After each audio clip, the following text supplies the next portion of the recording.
सत श्री अकाल जी। मैं आस करदा तुसीं सारे तंदुरुस्त होवोगे, ठीक ठाक होवोगे, चढ़ती कला च होवोगे। गल्लां दो चार ही करनियां आपां ते गल्लां जरूरी भी आ क्योंकि अज नवंबर 1 आ, पंजाब डे आ। अज दे दिन जिहड़ी प्रेजेंट फॉर्म आ पंजाब दी, मौजूदा फॉर्म, ਉਹ होंद च आई सी 1966 1 नवंबर ਨੂੰ। सो ਇਹ ਵੀ ਇੱਕ कई बंदे इस गल के हक च आ, कई हक च है नहीं। सो वो वक्री गल आ, पर साडी कौमीयत खातर या पंजाबीयत खातर सानू ये दिन सैलीब्रेट भी करना चाहिए या एक दूजे को बधाई देनी चाहिए भी अज पंजाब डे आ। अगली गल एक होर बड़ी महत्वपूर्ण आ, जदों 31 अक्तूबर नूं इंदिरा गांधी की असैसीनेशन हुई तो अगले दिन नवंबर 1 नूं जिहड़ा सिख जैनोसाइड या जिहड़ा सिखां दा कतलेआम किया गया मिथ के गिणी मिथी साजिश अधीन, वो भी अज तो ही शुरू होया सी। सो ये अज दे दिन दे दो बड़े इंपॉर्टेंट महत्वपूर्ण चिन्ह आ जिहड़े साडे कोले साडे सामने आ। सुनो, इतिहास के चिन्हों तो बड़ा कुछ सीखण नूं मिलदा। सो आपां गलबात जिहड़ी कर रहे हैं वो उस संदर्भ च ही कर रहे हैं। देखो, पहली गल तां जदों इंदिरा गांधी की असैसीनेशन की गल करिए, सरकारां दी मानसिकता समझ आऊ, इस करके गल करनी जरूरी है। साडे ते उस सरकार ने या उस देश ने जिन्हें साडी जान माल की रखिया करनी आ, साडी कौमीयत की रखिया करनी आ ते साडे सभ्याचार की रखिया करनी आ, ये सानू वादे किए गए सी। असीं आपदे कोलों नहीं बनाउंदे, ये वादे किए गए सी। वो तो मुक्कर के, सो रखिया तो की करनी आ, वो तो मुक्कर के साडे सब तो प्यारी न्यारी ते जिहड़ी पवित्र चीज़ आ या पवित्र सोमा साडा है ना, आत्मक असीं उत्तों ज्ञान लैने आ, उहदे ते हमला कीता। वो तो सानू ये प्रतक्ख आ गल, अज ये प्रतक्ख आ गल भी वो हमला क्यों होया सी। सो जदों वो हमला हो गया तो जिहड़ी एक नागरिक या एक कम्यूनिटी ते एक यूनीयन दे विच संधि हुंदी आ, वो संधि टुट गई, उद्दे सरकार ने तोड़ी। साडी सुरक्षा उन्होंने करनी हुंदी आ, साडे सभ्याचार की सुरक्षा उन्होंने करनी हुंदी आ, वो उन्होंने तोड़ के साडे आत्मक सोमे ते जदों हमला किया तो वह संधि टुट गई, क्योंकि असीं वफादार होना हुंदा देश लई। ते वो वफादारी उदों बाद किहड़ी वफादारी, जदों सरकार इस गल की पाबंद नहीं रही भी साडी विलखणता, साडा सभ्याचार, साडे फलसफे, साडे आत्मक सोमे ते तुसीं आके हमले करोगे, उदों बाद फिर साडी वफादारी का क्वेश्चन ही नहीं रह जाता, ये तो तुसीं आप संधि तोड़ती। सो इस करके वो असैसीनेशन हुई, इस करके साडे योधिया ने जिहड़ा जून 84 का बदला 31 अक्तूबर नूं लिया जाके। सो क्योंकि असीं वफादार, उस तो बाद वफादारी दिखाते रहते फिर तो गैरतां ते ही सवाल उठने सी। सो अगली गल ये मानसिकता, ये दिल्ली की मानसिकता जिहड़ी हुण भी सानूं समझनी चाहिए है। अज जिथे असीं खड़े हाँ, ये गल समझ लीए भी इतिहासिक एक खला पैदा हो गया पंजाब च। पंजाब के इतिहास नूं देख लो, पंजाब के वर्तमान नूं देख लो, तुहानूं आपे गल ये समझ आ जाऊगी। एक बहुत वड्डा खला पैदा हो गया जिथे सारियां धिरां, साडे लीडर की, साडे पोलीटिकल लीडर तो साडे जिहड़े रिलीजियस या पंथक लीडर जिहड़े आपदे आप नूं कहिंदे आ, वो सारे डिसक्रैडिट हो चुके हैं। अज दी डेट च किसी लीडर की कोई क्रैडिबिलिटी नहीं रह गई। जदों किसी की कोई क्रैडिबिलिटी नहीं रहेगी तो तुसीं ये देखो, अकाली दल होवे, कांग्रेस होवे, आप होवे या पंथक लीडर होण, मैं सारियां दी गल नहीं करदा, पर जिहड़े अहुदियां ते बैठे आ काफ़ी, उन्हां दी क्रैडिबिलिटी नहीं रहेगी। किसी ना किसी कारण वास्ते क्रैडिबिलिटी संगत च लोकां च लूज होई पई है। जे वो लूज होगी, हुण जिहड़े जिहड़े बंदे अज पंजाब दे हक्कां दी गल करनगे, पंजाब दे लई लड़ मरन की गल करनगे, सेंटर नाल दिल्ली नाल मत्था लाउण की गल करनगे, इन्हां दी नीति देखो। इन्हां ने ये गल मिथ ली है भी जिन्हां नूं असीं खरीद नहीं सकते उन्हां नूं बदनाम कर दो, उन्हां नूं भी डिसक्रैडिट कर दो भी असीं तां डिसक्रैडिट होए बैठे हाँ, इन्हां नूं भी नाल डिसक्रैडिट, इन्हां नूं बदनाम करो। तुसीं ये देखो, इहदी एक प्रतक्ख उदाहरण मेरे सामने आई भी खालिस्तान का नारा किसी होर ने लाया, उन्होंने फड़िया किसी होर ने ਅੱਛਾ ਉਹਦੇ ਤੇ ਆਪਾਂ ਐਕਸ਼ਨ ਵੀ ਲੈ ਲਿਆ, ਪਰ ਬਦਨਾਮੀ ਕਿੱਡੀ ਵੱਡੀ ਮੇਰੇ ਨਾਲ ਜੋੜੀ ਜਾਂਦੇ ਆ।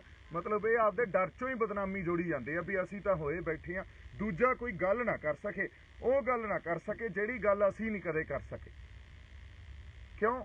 ਇਹਨਾਂ ਨੇ ਕਦੇ ਪੰਜਾਬ ਦੀ ਸਿਆਸਤ ਨਹੀਂ ਕੀਤੀ, ਕਦੇ ਪੰਜਾਬ ਦੇ ਹੱਕਾਂ ਖਾਤਰ ਨਹੀਂ ਇਹ ਖੜੇ ਹੋਏ, ਕਦੇ ਆਵਾਜ਼ ਨਹੀਂ ਬੁਲੰਦ ਕੀਤੀ ਦਿੱਲੀ ਦੇ ਤਖਤ ਦੇ ਅਗੇਂਸਟ। ਹਾਲਾਂਕਿ ਉਹਨਾਂ ਨਾਲ ਬੈਠ ਕੇ ਉੱਥੇ ਕੌਮ ਨੂੰ ਵੇਚਦੇ ਰਹੇ ਤੇ ਉੱਥੋਂ ਕੁਰਸੀਆਂ ਚੱਕ ਚੱਕ ਲਿਆਉਂਦੇ ਰਹੇ, ਅਹੁਦੇ ਲਿਆਉਂਦੇ ਰਹੇ। ਸੋ ਇਹ ਤਾਂ ਇਹਨਾਂ ਦੀ ਸਿਆਸਤ ਆ। ਤੇ ਇਹਨਾਂ ਨੇ ਸਾਡੀ ਜਿਹੜੀਆਂ ਸੰਸਥਾਵਾਂ ਦਾ ਵੀ ਘਾਣ ਕਰਤਾ, ਸਾਡੀ ਧਾਰਮਿਕ ਜਥੇਬੰਦੀਆਂ ਦਾ ਵੀ ਘਾਣ ਕਰਤਾ। ਅੱਜ ਤੁਸੀਂ ਇਹ ਦੇਖ ਲਓ ਵੀ ਸਾਡੇ ਕੋਲੇ ਕੋਈ ਸਮਾਜਿਕ ਜਥੇਬੰਦੀ, ਕੋਈ ਰਾਜਨੀਤਿਕ ਜਥੇਬੰਦੀ, ਕੋਈ ਧਾਰਮਿਕ ਜਥੇਬੰਦੀ ਇਹੋ ਜਿਹੀ ਜਿਹਦੇ ਤੇ ਅਸੀਂ ਰਿਲਾਏ ਕਰ ਸਕੀਏ, ਉਹਦੀ ਲੀਡਰਸ਼ਿਪ ਤੇ ਰਿਲਾਏ ਕਰ ਸਕੀਏ, ਹੈ ਹੀ ਨਹੀਂ। ਅਸੀਂ ਇੱਥੇ ਆ ਕੇ ਖੜੇ ਹੋ ਗਏ। ਪਰ ਫਿਰ ਵੀ ਅਸੀਂ ਅੱਜ ਦੇ ਦਿਨ ਜਦੋਂ ਆਪਾਂ ਇਤਿਹਾਸਕ ਚਿੰਨ੍ਹਾਂ ਦੀ ਗੱਲ ਕਰਦੇ ਹਾਂ, ਚਾਹੇ ਉਹ ਦਰਬਾਰ ਸਾਹਿਬ ਤੇ ਹੋਇਆ ਅਟੈਕ ਹੋਵੇ, ਚਾਹੇ ਨਵੰਬਰ 84 ਦੇ ਸਿੱਖ ਜੈਨੋਸਾਈਡ ਦੇ ਜਿਹੜੇ ਇਹਨਾਂ ਨੇ ਕਤਲੇਆਮ ਕੀਤਾ ਸੀ ਉਹ ਹੋਵੇ, ਜਾਂ ਅਸੀਂ ਸੰਘਰਸ਼ ਲੜ ਰਹੇ ਹੋਈਏ, ਜਦੋਂ ਇਤਿਹਾਸਕ ਚਿੰਨ੍ਹਾਂ ਦੀ ਗੱਲ ਕਰਦੇ ਹਾਂ, ਉਹਨਾਂ ਚਿੰਨ੍ਹਾਂ ਤੋਂ ਸਾਨੂੰ ਪ੍ਰੇਰਨਾ ਤੇ ਸੇਧ ਮਿਲਦੀ ਆ ਵੀ ਅਗਲਾ ਆਉਣ ਵਾਲਾ ਸੰਘਰਸ਼, ਅਗਲੀਆਂ ਆਉਣ ਵਾਲੀਆਂ ਲੜਾਈਆਂ ਲੜਨੀਆਂ ਕਿਵੇਂ ਆ। ਹੁਣ ਖਾਲਿਸਤਾਨ ਦਾ ਨਾਅਰਾ ਲੱਗਿਆ, ਮੈਂ ਤਾਂ ਉਹਦੇ ਅਗੇਂਸਟ ਨਹੀਂ ਆ, ਮੈਂ ਤਾਂ ਕਹਿੰਦਾ ਖਾਲਿਸਤਾਨ ਨਹੀਂ, ਮੈਂ ਤਾਂ ਇੱਕ ਸਟੈਪ ਉੱਤੇ ਜਾਣਾ, ਪਾਤਸ਼ਾਹੀ ਦਾਵਾ ਦੀ ਗੱਲ ਕਰੋ।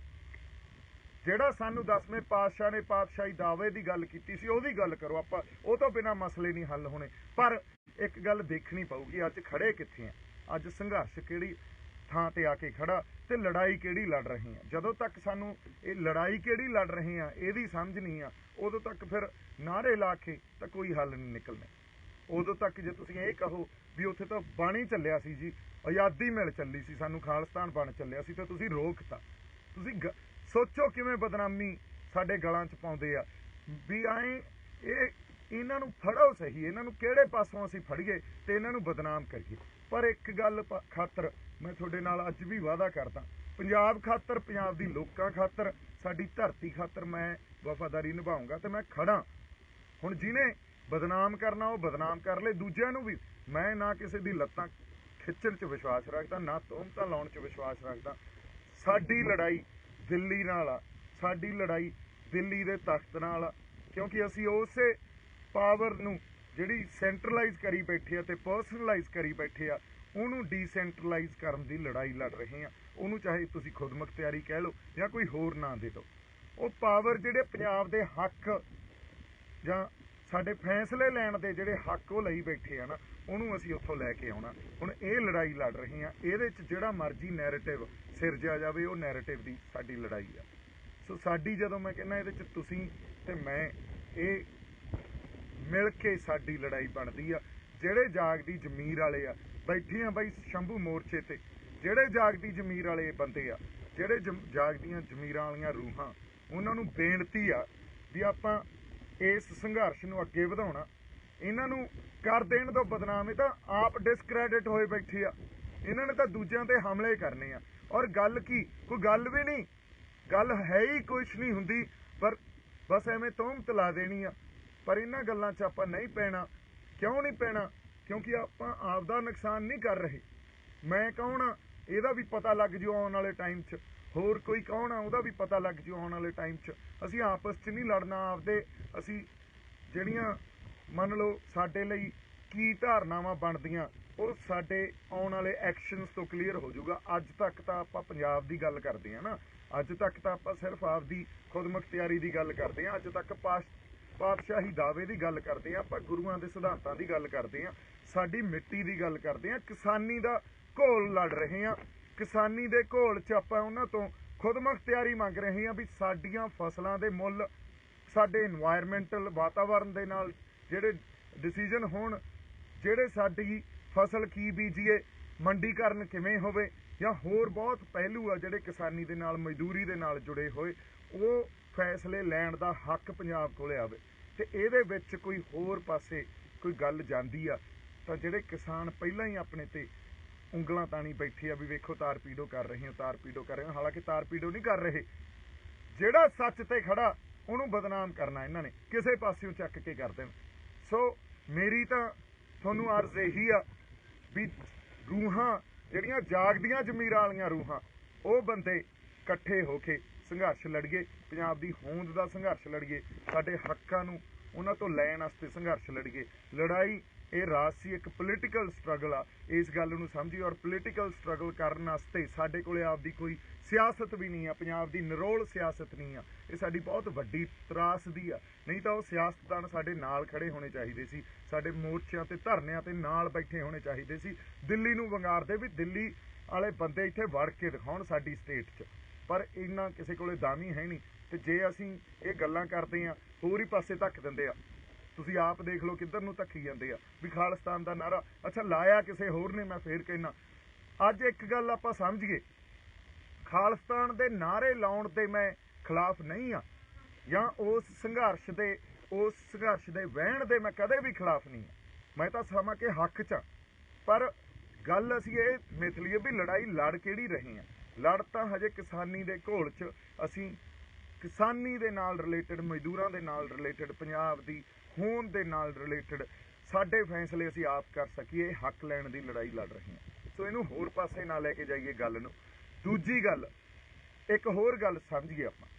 ਸਾਨੂੰ ਸਭ ਨੂੰ ਪਤਾ ਵੀ ਹਾਲਾਤ ਬਾਹਲੇ ਸਿਖਾਵੇਂ ਨਹੀਂ ਆ। ਅੱਜ ਤੁਸੀਂ 100 ਬੰਦਾ ਖਿਡਾਰ ਲਓ ਔਰ 100 ਤੋਂ ਪੁੱਛੋ ਵੀ ਹਾਲਾਤਾਂ ਬਾਰੇ ਤੁਹਾਡੀ ਸਮਝ ਸਾਨੂੰ ਦੱਸੋ ਕੀ ਆ। ਹਰ ਬੰਦੇ ਦੀ ਸਮਝ ਵੱਖਰੀ ਵੱਖਰੀ ਹੋਊਗੀ। ਇਹਦਾ ਮਤਲਬ ਹਾਲਾਤਾਂ ਤੇ ਇਕੱਲੀ ਸਮਝ ਹੀ ਨਹੀਂ। ਜੇ ਕਿਤੇ ਉਹਨਾਂ ਨੂੰ ਕਿਸੇ ਵਰਤਾਰੇ ਤੇ, ਕਿਸੇ ਘਟਨਾ ਤੇ, ਕਿਸੇ ਇਵੈਂਟ ਤੇ ਰਿਐਕਟ ਕਰਨਾ ਪੈ ਜੇ, ਉਹਨਾਂ ਦਾ ਰਿਐਕਸ਼ਨ ਵੀ ਵੱਖਰਾ ਵੱਖਰਾ ਹੋਊਗਾ। ਸੋ ਇਸੇ ਤਰ੍ਹਾਂ ਜੇ ਮੇਰਾ ਰਿਐਕਸ਼ਨ ਉੱਥੇ ਮੈਂ ਹੁੰਦਾ ਉਹਦੇ ਮੋਰਚੇ 'ਚ ਵੱਖਰਾ ਹੋਣਾ ਸੀ, ਕਿਸੇ ਹੋਰ ਦਾ ਉਹ ਵੱਖਰਾ ਰਿਐਕਸ਼ਨ ਸੀ। ਸੋ ਵੱਖਰੇ ਰਿਐਕਸ਼ਨ ਕਰਕੇ ਤੁਸੀਂ ਅੱਜ ਮੇਰੇ ਇੰਨੀ ਉਂਗਲਾਂ ਤਾਣ ਲਓ, ਮੈਨੂੰ ਉਹਦਾ ਕੋਈ ਨੁਕਸਾਨ ਨਹੀਂ ਆ। ਨੁਕਸਾਨ ਸਾਡੇ ਸੰਘਰਸ਼ ਨੂੰ ਹੋਣਾ, ਨੁਕਸਾਨ ਉਹ ਜਜ਼ਬੇ ਨੂੰ ਹੋਣਾ ਜਿਹੜਾ ਬਹੁਤ ਬੰਦਿਆਂ ਨੇ ਉੱਥੇ ਬੈਠੀਆਂ ਰੂਹਾਂ ਨੇ ਦਿਖਾਇਆ, ਜਿਹੜੇ ਕਹਿ ਰਹੇ ਅਸੀਂ ਇਕੱਠੇ ਹੋ ਕੇ ਇਹ ਸੰਘਰਸ਼ ਲੜਾਂਗੇ, ਇਕੱਠੇ ਹੋ ਕੇ ਪੰਜਾਬ ਦੀ ਹੋਂਦ ਦਾ ਸੰਘਰਸ਼ ਲੜਾਂਗੇ, ਇਕੱਠੇ ਹੋ ਕੇ ਲੜਾਈ ਲੜਾਂਗੇ, ਇਕੱਠੇ ਹੋ ਕੇ ਦਿੱਲੀ ਨੂੰ ਇਹ ਦੱਸਾਂਗੇ ਵੀ ਅਸੀਂ ਉੱਠ ਖੜੇ ਹਾਂ ਤੇ ਪੰਜਾਬ ਦੇ ਵਾਰਸ ਹਜੇ ਤੱਕ ਬੈਠੇ ਆ। ਪੰਜਾਬ ਦਾ ਘਾਣ ਜਿੰਨਾ ਤੁਸੀਂ ਕਰ ਲਿਆ, ਇਦੋਂ ਜ਼ਿਆਦਾ ਅਸੀਂ ਬਰਦਾਸ਼ਤ ਨਹੀਂ ਕਰਾਂਗੇ। ਇੰਨੀਆਂ ਕੁ ਗੱਲਾਂ ਮੈਂ ਤੁਹਾਡੇ ਨਾਲ ਕਰ ਰਹੀਆਂ ਸੀ, ਇਸ ਕਰਕੇ ਮੈਂ ਲਾਈਵ ਹੋਇਆ ਸੀ ਜੀ, ਤੇ ਤੁਹਾਡੇ ਨਾਲ ਰੂਬਰੂ ਹੋਏ ਆ। ਬਾਕੀ ਪੰਜਾਬ ਡੇ ਆ, ਤੇ ਨਾਲ ਦੀ ਨਾਲ ਅੱਜ ਦਿੱਲੀ ਸਾਡਾ ਜਿਹੜਾ ਸਿੱਖ ਜੈਨੋਸਾਈਡ, ਉਹ ਵੀ 1 ਨਵੰਬਰ ਨੂੰ ਉਸ ਦੁਖਾਂਤ 'ਚ ਵੀ ਸਾਨੂੰ ਗੁਜ਼ਰਨਾ ਪਿਆ, ਉਹ ਵੀ ਅੱਜ ਹੀ ਸਟਾਰਟ ਹੋਇਆ ਸੀ। ਸੋ ਇਹ ਦੋਨੇ ਚਿੰਨ੍ਹ ਸਾਡੀ ਕੌਮੀਅਤ ਦਾ ਪ੍ਰਤੀਕ ਆ। ਇਹਨਾਂ ਤੋਂ ਸਿੱਖਣਾ ਵੀ ਆ ਤੇ ਆਪਦੀ ਕੌਮੀਅਤ ਨੂੰ ਅਸੀਂ, ਆਪਦੀ ਪੰਜਾਬੀ ਕੌਮੀਅਤ ਨੂੰ ਅਸੀਂ ਜਿਉਂਦੇ ਵੀ ਰੱਖਣਾ। ਸੋ ਮੇਰੇ ਵੱਲੋਂ ਬਹੁਤ ਸਾਰਾ ਪਿਆਰ